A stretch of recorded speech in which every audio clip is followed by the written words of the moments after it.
Good morning student. Previous class में हम लोगों ने वोल्केनो के बारे में पढ़ लिया था, वोल्केनो के टाइप्स ऑफ वोल्केनो के बारे में पढ़ लिया था। वोल्केनो फटने पे कैसे हम अपने आप को सुरक्षित कर सकते हैं इसके बारे में बता दिया था। आज हम लोग पढ़ेंगे अर्थक्वेक के बारे में, यानी भूकंप के बारे में। Another sudden movement which takes place in the interior of the earth is an earthquake. पृथ्वी के अंदर सडन मूवमेंट होता है जिसके कारण पृथ्वी के अंदर हलचल उत्पन्न होती है, और जिसे ही हम लोग अर्थक्वेक कहते हैं, भूकंप कहते हैं। This violent tremors originated from the point distribution is called focus. जहाँ से ये विब्रेटरी मूवमेंट स्टार्ट होता है, ट्रेमेरस ट्रीमोस मतलब होता है विब्रेटरी मूवमेंट, जो कि स्टार्ट होता है, उस जगह को हम लोग फोकस कहते हैं।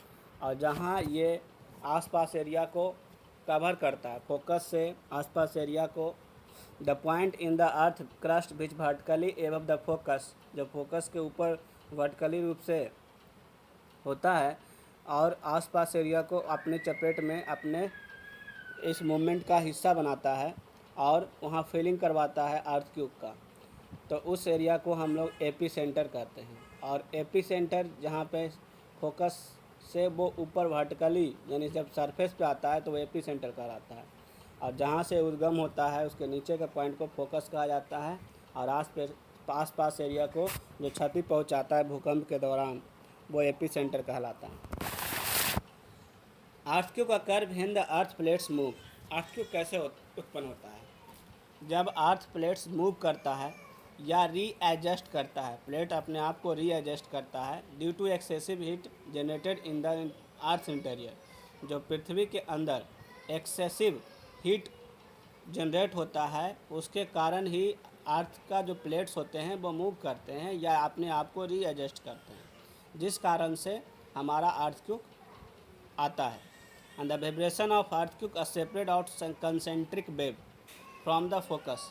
कहता है फोकस से जब अर्थक्वेक वाइब्रेट करता है तो एक कंसेंट्रिक वेव बनाता है। मान लिया जिस तरह से हम किसी पानी तालाब के अंदर कोई एक ढेला फेंकते हैं तो वो गोल गोल गोल गोल गोल उस तालाब के किनारों तक एक सर्किल बनाता है, तो उस तरह के वेव को, वाटर के वेव को कंसेंट्रिक वेव कहते हैं। उसी तरह जब अर्थक्वेक आता है तो फोकस से एक वाइब्रेशन मूवमेंट स्टार्ट होता है और सर्किल करते करते करते करते आपको लास्ट सरफेस जहाँ तक उसका पावर होता है वहाँ तक वो अपने आप कैप्चर में लेता है, और वहाँ तक फील होता है कि अर्थक्वेक आया है। And this ripples of water travel out from the centre and the stone thrown. जब किसी हम तालाब में पत्थर फेंकते हैं तो जिस तरह से स्टील पॉन्ड में पत्थर फेंकते हैं तो वो रिपेल्स ऑफ वाटर, पानी को धक्का देते हुए वो सेंटर से तालाब के किनारों तक जाता है। ठीक उसी तरह आपका वाइब्रेशन जब अर्थक्वेक के अंदर होता है तो फोकस से कंसेंट्रिक वेव की तरह जिस तरह से तालाब में पत्थर फेंकने से होता है, उसी तरह का प्रक्रिया यहाँ भी होती है, और ये आसपास एरिया को चपेट में लेता है। And this vibration is called seismic wave. और इसी वाइब्रेशन को सेस्मिक वेव कहा जाता है। सेस्मिक वेव कहा जाता है। आगे हम पढ़ेंगे कि हम अर्थक्वेक को मापते कैसे हैं। The measuring earthquake, intensity of earthquake measure by the Richter scale. इसकी तीव्रता को, इंटेंसिटी के, पृथ्वी के अर्थक्वेक की तीव्रता को यानी कि intensity of an earthquake measure by the Richter scale. ये रिएक्टर स्केल पे इसका इंटेंसिटी को मापा जाता है। And this scale by design by American seismologist Charles Richter. Charles Richter ने इस रिएक्टर स्केल की खोज की थी और अपने नाम पर ही इस स्केल का नाम रिएक्टर स्केल रखा। 1935 में उन्होंने खोज किया था। The scale does not have a fix range. उसका कोई निश्चित रेंज नहीं है, फिक्स रेंज नहीं है। It is an open ended scale, है ना, बिटवीन 0 to 8.9 प्लस, यानी जिसका माप जो होता है 0 से लेकर 8.9 तक या उससे आगे तक होता है, क्योंकि वो निश्चित नहीं होता है। 0 से स्टार्ट होकर जो अर्थक्वेक का रिएक्टर स्केल पर दर्ज होता है कि तीव्रता कि 5 अगर 6 से नीचे रहता है तो कम डैमेज करता है, और जैसे ही 6 से ऊपर होता है, 7 से ऊपर होता है तो बहुत ही विनाशकारी भूकंप होता है, बहुत ही डिस्ट्रॉयर अर्थक्वेक होता है। It is an open ended scale, है ना, जो 0 से 8.9 प्लस तक होता है। And the higher the number of reactor scale the greater the intensity of earthquake. जितना ज़्यादा रिएक्टर स्केल पर इसका नंबर ज़्यादा होगा, है ना, उतना ही ज़्यादा ये इसकी तीव्रता होगी, अर्थक्वेक की तीव्रता होगी। And the earthquake and intensity 6 and more very descriptive. 6 या 6 से अधिक इंटेंसिटी होने पर, तीव्रता होने पर, भूकंप की तीव्रता 6 या 6 से अधिक होने पर बहुत ही वेरी डिस्ट्रक्टिव होती है, बहुत ही विनाशकारी होती है। आप पढ़ेंगे seismology is the study of earthquake. Seismology क्या है? तो अर्थक्वेक के अध्ययन को सिस्मोलॉजी कहा जाता है, और जो अर्थक्वेक के अध्ययन करता है उसे सिस्मोलॉजिस्ट कहा जाता है। जो व्यक्ति अर्थक्वेक का अध्ययन करता है उसको सिस्मोलॉजिस्ट कहा जाता है, और अर्थक्वेक के अध्ययन को सिस्मोलॉजी कहा जाता है। The seismology is study of earthquake and the propagation of seismic wave, जो कि सिस्मिक वेव के बारे में अध्ययन और अर्थक्वेक के बारे में अध्ययन करता है, उसको सिस्मोलॉजी कहा जाता है। और seismologist are the expert who studied a pattern of earthquake and instrument that record intensity of earthquake is called seismograph. Intensity के अर्थक्वेक को रिकॉर्ड किया जाता है सिस्मोग्राफ पर, यानी सिस्मोग्राफ पर भूकंप को तीव्रता को रिकॉर्ड की जाती है कि वह कितना तेज़ी से आया। एन अर्थक्वेक इज 2 और less and Richter scale can be felt but not be dangerous. कहता है अगर अर्थक्वेक की तीव्रता 2 या उससे कम होता है तो ये खतरनाक नहीं होता है, हाँ, केवल महसूस की जाती है। An earthquake if 5 can be cause severe damage, यानी कि अगर 5 या 5 से ऊपर आता है, ओवर 5, तो ये कुछ डैमेज करता है अर्थक्वेक। जहाँ पे वो 5 या 5 से अधिक रिएक्टर स्केल दर्ज की जाती है तो वो डैमेज होता है, डैमेज सेवियर डैमेज करता है, यानी कहने का मतलब बहुत कम डैमेज करता है। ये मैग्नीट्यूड ऑफ 6, अगर इसका मैग्नीट्यूड 6 या 6 से अधिक होता है तो एक्यूट स्ट्रॉन्ग, और 7 होता है तो classified as a major earthquake. अगर तीव्रता 7 से अधिक हो जाएगी तो उसे मेजर अर्थक्वेक के रूप में माना जाता है। तो ये सभी चीज़ें आप अपने नोट्स में लिख लेंगे। सिस्मोलॉजी क्या है, सिस्मोलॉजिस्ट क्या है, रिएक्टर स्केल क्या है, सिस्मिक वेव क्या है, एपिसेंटर क्या है, फोकस क्या है, ये सभी चीज़ आप नोट्स में बनाएंगे। आगे बढ़ते हैं। डिस्ट्रीब्यूशन ऑफ अर्थक्वेक, यानी अर्थक्वेक ज़्यादा कहाँ उत्पन्न होता है। The earthquake are experience mostly in the belt of volcano present because the earth crust is acute unstable of those region and the main earthquake belt on earth are the earthquake experience mostly in the belts where the volcano are present। जहाँ पर ज़्यादा volcano मौजूद है वहीं पे earthquake भी ज़्यादा होती है ना, और अर्थ क्रस्ट में क्यूट, और वहीं पर हलचल ज़्यादा होती है अर्थ क्रस्ट में, उस रीजन में।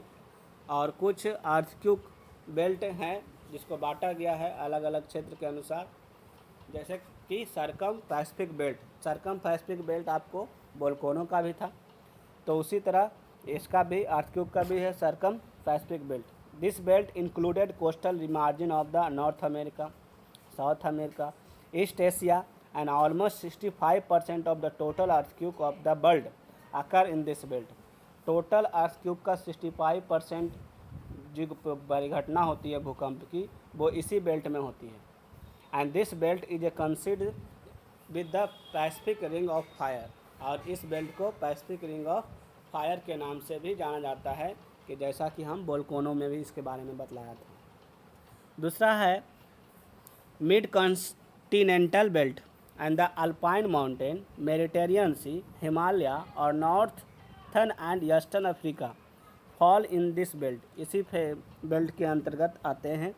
And this area record a moderate earthquake, यहाँ अर्थक्वेक बहुत मीडियम रूप से आता है ना। बीच अकर द लिथोस्फेरिक प्लेट, जो किसके कारण होता है, लिथोस्फेरिक प्लेट के मूवमेंट के कारण, अपोजिट डायरेक्शन में जब लिथोस्फेरिक प्लेट मूव करता है उसके कारण उत्पन्न होता है अर्थक्वेक, उत्पन्न होता है।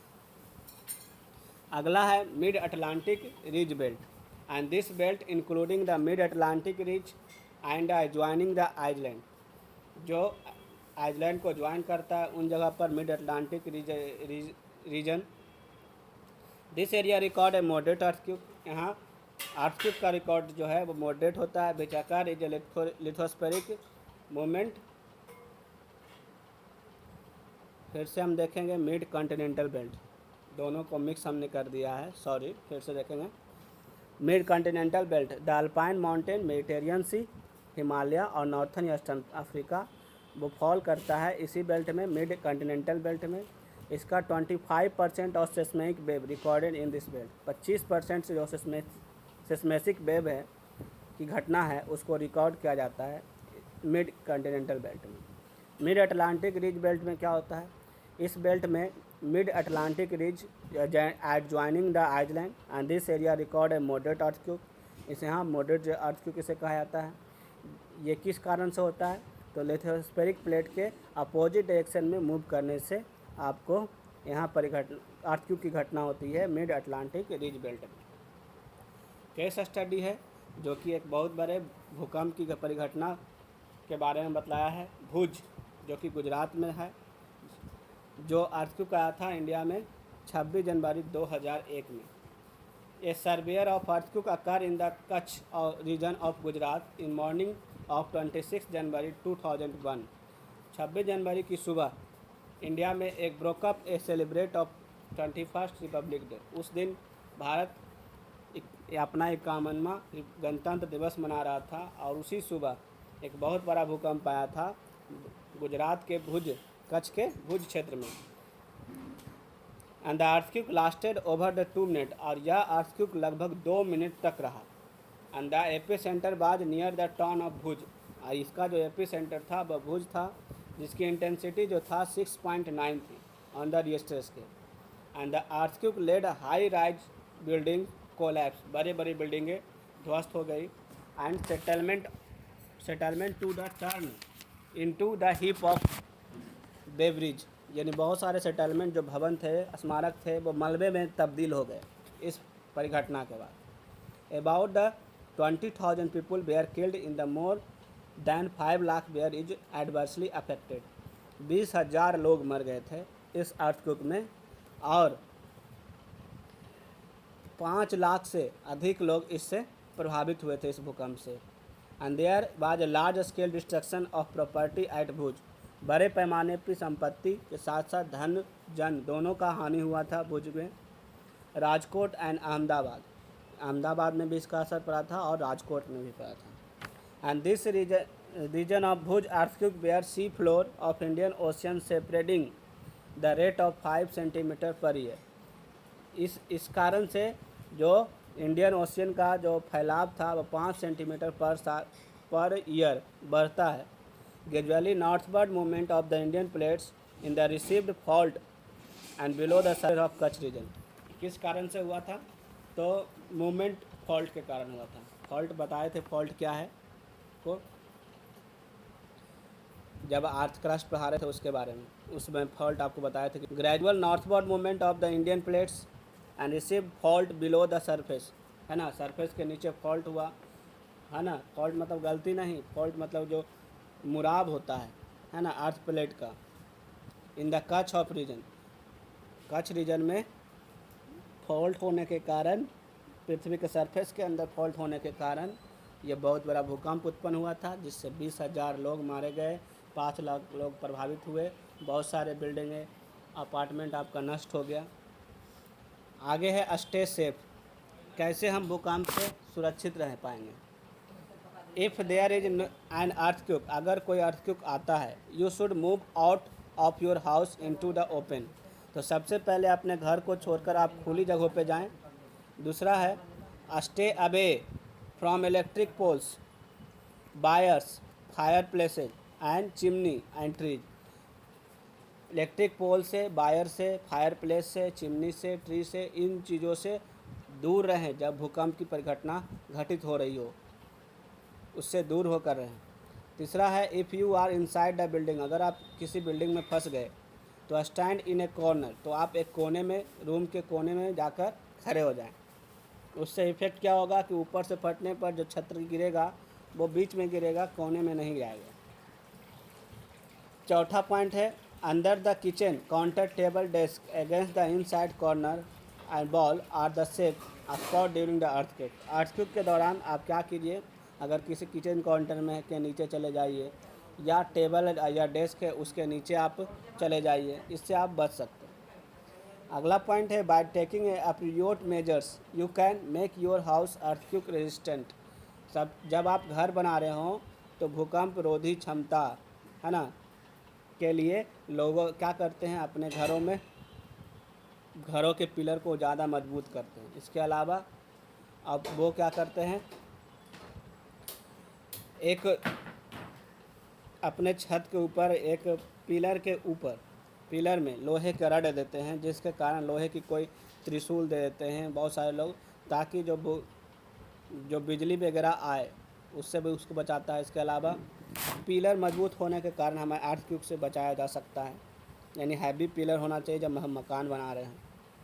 Taking appropriate the measures you can make your house earthquake resistance. Earthquake से बचाव के मद्देनज़र आप अपना घर बनाते हैं तो आप अर्थक्वेक से बच सकते हैं। आज आपका चैप्टर नंबर 3 ख़त्म हो गया। आपका होमवर्क है, आप लोग नोट्स बना लेंगे जो अभी आज पढ़ाया गया। इसके अलावा आपका होमवर्क है ऑब्जेक्टिव बनाने का, तो सब लोग जिनके पास बुक है वो बुक में बना कर भेजेंगे, और जिनके पास बुक नहीं है वो स्कूल से बुक ले लें, है ना। और जिनके पास बुक नहीं है वो कॉपी में बनाने का प्रयास करें। PDF मैं पहले दे चुका हूँ 3 तक, जिसमें ये आपको दिया भी गया होगा। Exercise 3। Thank you, have a nice day.